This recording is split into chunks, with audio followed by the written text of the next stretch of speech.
Ya baik, terima kasih Anda masih bersama kami dalam program Talk Show. Ya baik, kita akan melanjutkan yaitu bagaimana meningkatkan layanan Transkutaraja.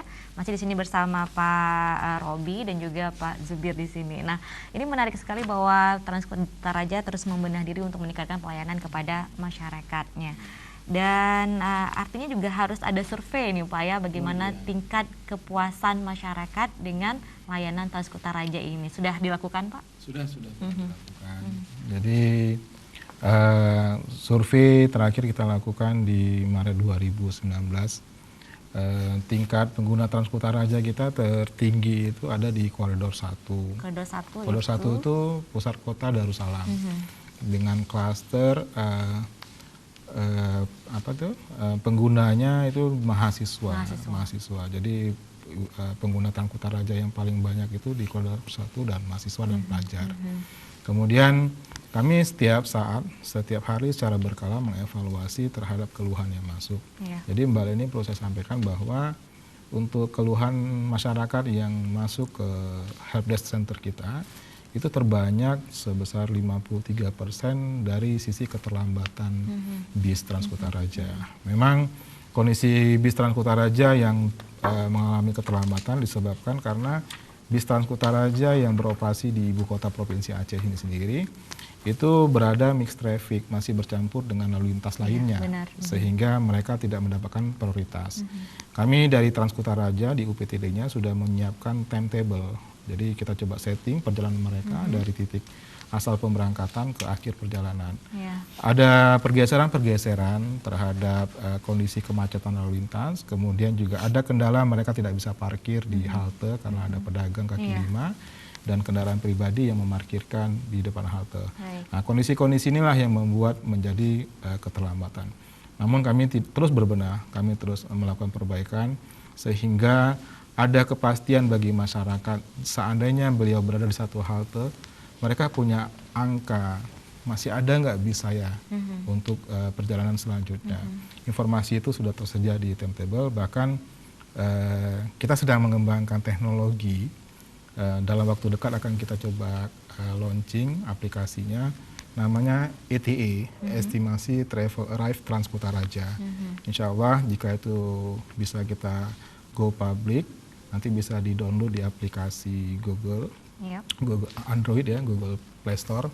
Kemudian masyarakat bisa melihat secara real time posisi bis Transkutaraja. Dan ini cara kami memenuhi kebutuhan masyarakat itu sendiri. Masyarakatnya sudah zaman digital. Iya, benar sekali. Iya, Bapak Sebelumnya kami juga mengundang partisipasi Anda untuk berinteraksi bersama kami di sini. Silakan di line telepon yang tertera di layar kaca Anda. Baik, tadi sudah akan ada aplikasi ITE ini sendiri dan itu bisa diunduh oleh masyarakat kita di Play Store ya. Dan kira-kira kapan akan mulai di launching mungkin? Iya, dalam waktu dekat, konsepnya dalam rangka Hari Perhubungan Nasional tahun 2019 kami coba. Itu akan jatuh pada bulan berapa ini Pak? September ya, ulang tahun perhubungan kita. Cuman artinya bulan depan tidak lama lagi. Insya Allah. Ya, kami terus bekerja mohon dukungan masyarakat untuk Transkutaraja yang lebih baik. Baik, oke, ini juga sebagai informasi dengan adanya ITE ini apa sih keuntungan yang didapatkan oleh pengguna Transkutaraja nanti? Iya, jadi bis Transkutaraja kita itu sudah dipasang beberapa kamera yang bisa memberi frekuensi lokasi semacam GPS tapi berbasis kamera, sehingga posisi bis Transkutaraja bisa diupdate di aplikasi ETE. Nah, informasi ETE itu nanti bisa di-download oleh masyarakat, nanti berbasis halte. Seandainya nanti Mbak Leni berada di satu halte, contohnya di halte Kampung Keramat, nanti mau tujuan ke Darussalam, nanti Mbak Leni bisa cek bis selanjutnya itu TR berapa. Bis Transkutaraja punya kode, dia TR1, TR2 sampai TR40. Nanti dia tiba sekitar 5 menit lagi. Nah, kalau sekarang informasinya dalam bentuk konvensional, dalam bentuk timetable yang statis, sehingga keterlambatan itu terjadi nggak diupdate secara ini. Kalau nanti ke depan dia akan real time, ketika dia macet bergeser dia dari 5 menit menjadi 6 menit karena mungkin macet, atau cepat menjadi 4 menit. Dan ini coba kami sampaikan ke masyarakat sehingga koreksi dari perjalanan Trans-Kutaraja sampai ke halte itu saya bisa memprediksi 80%, 90% itu sudah mendekati angka sebenarnya. Oke, jadi timetable yang statis ini adanya di setiap halte? Setiap halte permanen sudah kita pasang, ada 90 halte permanen di seluruh koridor yang kita bangun. Oke, dan mudah-mudahan dengan adanya aplikasi ITE ini juga semakin meningkatkan pelayanan Trans-Kutaraja kepada masyarakat kita. Artinya masyarakat juga sudah ingin mengetahui agar tidak terlambat mungkin ini Pak, ya, juga rute-rute mana saja sudah ada aplikasi ITE ini. Ya, mudah-mudahan kita akan tunggu launchingnya kapan ini juga untuk memudahkan. Nah, ini juga perdana ataupun baru di Aceh ini Pak, atau bagaimana? Ya, ini teknologi yang kita gunakan ini custom berdasarkan permintaan kita dari karena respon masyarakat. Kami coba meng-create masukan dari masyarakat dalam bentuk teknologi, dan ini baru pertama mungkin di Indonesia yang diterapkan di bis itu sendiri. Yang ada selama ini di angkutan udara ada, tapi kalau di public transport itu mungkin insya Allah baru Aceh deh yang pertama gunakan. Aceh yang pertama ya. Ya, ini Pak Zubir ingin menambahkan ini dengan adanya ITE ini sendiri? Ya, seperti disampaikan oleh Pak Robi tadi, memang kendalanya kan kenapa muncul itu karena keterlambatan. Seperti disampaikan oleh Pak Robi tadi, keterlambatan disebabkan juga hambatan samping, baik dari parkir yang di halte, kemudian ada juga parkir di halte, kemudian PKL yang di halte, itu jadi penyebab juga. Kemudian mix traffic, jadi kita kan sekarang lalu lintas kita yang untuk Trans-Kutaraja kan bercampur dengan kendaraan lain. Benar. Memang kalau kita lihat, kami pernah survei juga yang dari koridor 1 dari pusat kota ke Darussalam itu 45 menit. Nah, itu apa disebabkan? Karena pertama mungkin di saat lampu merah Trans-Kutaraja harus ikuti lampu merah. Makanya ke depan kita di koridor 1 itu ada, kita buat traffic light-nya nanti ATCS, itu kita akan kasih prioritas untuk bus. Bus priority namanya. Jadi kita kasih prioritas kalau dia mau dekati traffic light, dia akan berubah dari merah ke hijau.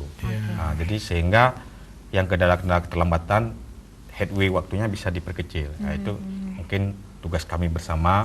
Kemudian tadi yang disampaikan juga, ya kita kalau kita lihat perilaku masyarakat, masih ada yang parkir kendaraan roda 4 di halte, memang masih kita jumpai, itu karakter.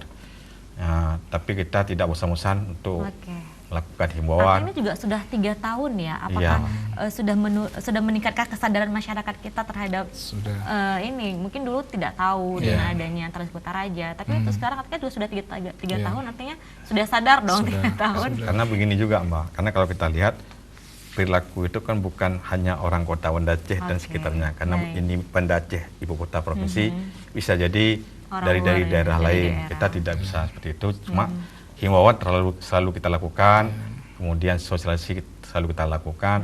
Yang namanya pun kita gembok pun itu merupakan sosialisasi, tapi itu karakter masyarakat sedikit-sedikit kita rubah.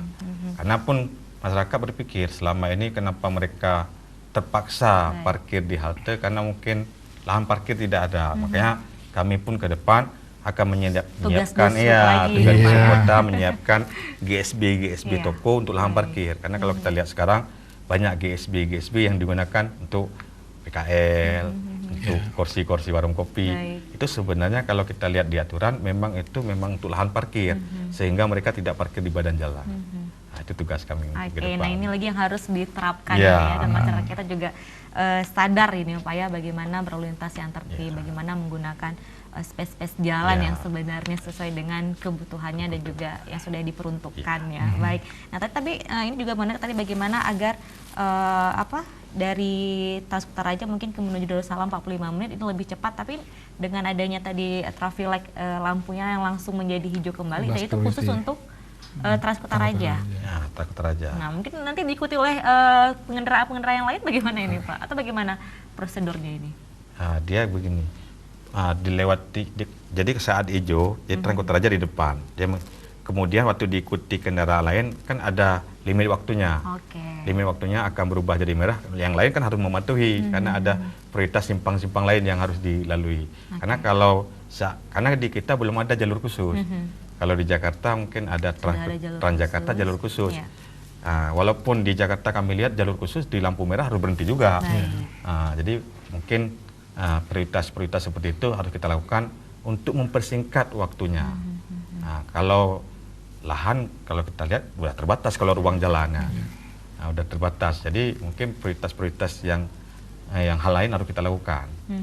Oke, baik ya. Artinya juga bagaimana cara harus dicari terus solusinya untuk membedah ya, sehingga juga masyarakat kita semakin nyaman menggunakan angkutan umum ini, Transkutaraja ya. Artinya tidak ada lagi kendala-kendala, keluhan yang lainnya. Karena memang segala keluhan ditampung ini tadi Pak ya. Kita coba respon. Oke, jadi permintaan tadi yang customnya masyarakat kita, keluhan keterlambatan bis yang sampai di halte, dan solusinya adalah dengan adanya ITE ini. Salah satunya. Iya. Dan pemirsa, kami juga masih menunggu partisipasi Anda untuk bergabung bersama kami di sini. Silakan saja langsung di line telepon yang tertera di layar kaca Anda. Anda bisa menanyakan berbagai hal terkait dengan Transkutaraja ini, ataukah mengenai layanannya ataupun mengenai rute-rutenya dan yang lainnya. Nah, tapi ini juga menarik Pak, mengenai rutenya kan sudah ada penambahan ya. Nah, ini juga rute yang ke jalur bandara. Bandara sudah. Ini juga ini kan juga artinya untuk jalur bandara masyarakat juga harus on time ini melihat bahwa keberangkatan. Oke. Nah, ini seperti apa? Ya, jadi kita sejak tanggal 8 April 2019 itu bis Transkutaraja yang masuk ke Bandara Sultan Iskandar Muda sudah kita lakukan uji coba. Sampai saat ini bahkan ada dua koridor yang dari pusat kota masuk ke Bandara Sultan Iskandar Muda sendiri. Yang pertama dari pusat kota, Terminal Batoh, Lambaro, kemudian Bandara Sultan Iskandar Muda, dan yang kedua koridornya dari pusat kota Uli Karing ke Bandara Sultan Iskandar Muda. Sehingga ada dua koridor yang bisa langsung akses ke Bandara Sultan Iskandar Muda sendiri. Nah, untuk pengguna bis Transkutaraja, khususnya penumpang angkutan udara, mereka sudah punya rancangan perjalanan sendiri, dan mereka bisa melihat timetable kita. Kalau dia berangkat jam 7, berarti jam 7.45 dia baru sampai di Bandara Sultan Iskandar Muda, sehingga dia lebih fleksibel, dia mau ngambil yang jam berapa. Headway perjalanan Transkutaraja itu antar bis kita coba setting 10 menit. Jadi 10 menit kemudian atau 15 menit itu muncul bis yang kedua dan ketiga, itu pada kondisi normalnya. Tapi pada jam istirahat kami coba alokasikan waktu ada 30 menit, sehingga masyarakat merasa bahwa ini terlalu lama. Tapi kalau dirujuk lagi timetable, memang kita ada kasih spare untuk mereka istirahat pada isoma, sholat zuhur dan sholat asar. Karena tidak ada keterlambatan lagi, mereka bisa melihat ataupun mengkondisikan jadwal mana yang akan mereka naiki, seperti itu ya. Artinya ini juga menjadi prioritas tidak rute ke bandara ini dengan jumlah penumpangnya. Ya, jadi sekarang ada perubahan memang. Saya melihat pengguna Transkutaraja khususnya di bandara pusat kota itu sudah banyak para tamu-tamu warga negara asing. Jadi yang backpacker itu mereka lebih senang menggunakan bis Transkutaraja. Baik, artinya sudah terpenuhi juga keinginan mereka. Bahkan di beberapa media sosial yang mereka posting di negara mereka yang di tag sengaja ke Transkutaraja, dia menceritakan bahwa ketika tiba di Aceh ada free bus. Jadi mereka bisa gunakan. Dan ini menjadi pilihan. Artinya kami pemerintah memberikan pilihan kepada masyarakatnya jika mau menggunakan bis Transkutaraja dengan konsekuensi berhenti di halte-halte tertentu dengan jadwal yang cukup relatif lebih panjang. Tapi kalau mau menggunakan kendaraan taksi lokal, taksi konvensional yang ada di sana, silakan.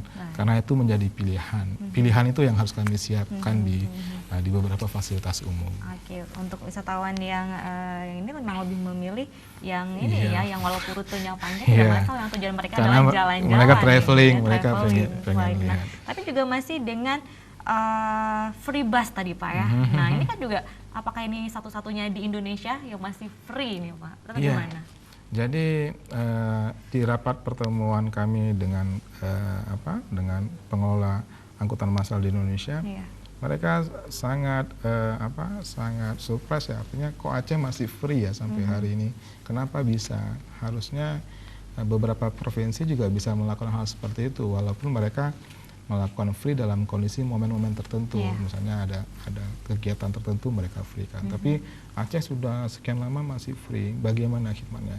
Saya sampaikan bahwa ini salah satu bentuk bentuk kegiatan pemerintah yang langsung bersentuhan ke masyarakat. Karena dengan cara ini masyarakat bisa melakukan fasilitas transportasi yang bebas mereka gunakan. Oke, ketika pemerintah sudah memberikan yang free ya, kapan lagi nih Pak ya? Tunggu berbayar baru dinaiki gitu ya. Oke, ataupun kedepannya sudah ada wacana tidak Pak ini? Kapan kira-kira ataupun tahun berapa ini mungkin akan berbayar? Pertanyaan itu paling sering kami dapati. Selama masih free nikmati dulu deh. Oke, artinya belum terpikirkan ya. Pemerintah berupaya semaksimal mungkin untuk masyarakatnya. Oke, artinya selama free nikmati saja dulu ya, tidak usah dipikirkan kapan ya kira-kira akan berbayar. Artinya manfaatkan fasilitas yang sudah diberikan oleh pemerintah kita secara gratis ini ya. Baik, dan ini juga cukup membicarakan tentang Transkutaraja ini memang terus ditingkatkan pelayanannya dan masyarakat juga tadi dengan survei cukup puas ini Pak ya. Nah mungkin kendalanya hanya beberapa tapi ini sudah coba dicarikan solusinya. Nah mungkin kedepannya apa lagi nih akan dilakukan untuk Transkutaraja? Iya, Transkutaraja terus berbenah.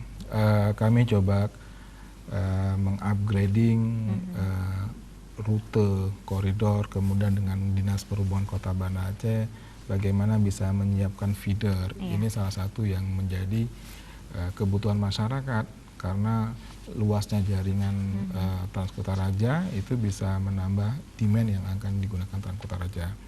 Kemudian beberapa teknologi yang coba kami terapkan, kami menyiapkan beberapa kenyamanan pengguna Transkutaraja, ada CCTV dalam kabin, kemudian kami bisa mereview ulang jika terjadi ada kehilangan, kemudian kami bisa mereview ulang. Sudah pernah terjadi sesuatu? Sudah pernah, ada barang yang hilang, kami putar CCTV yang ada di dalam ini bisa kami ketemukan lagi.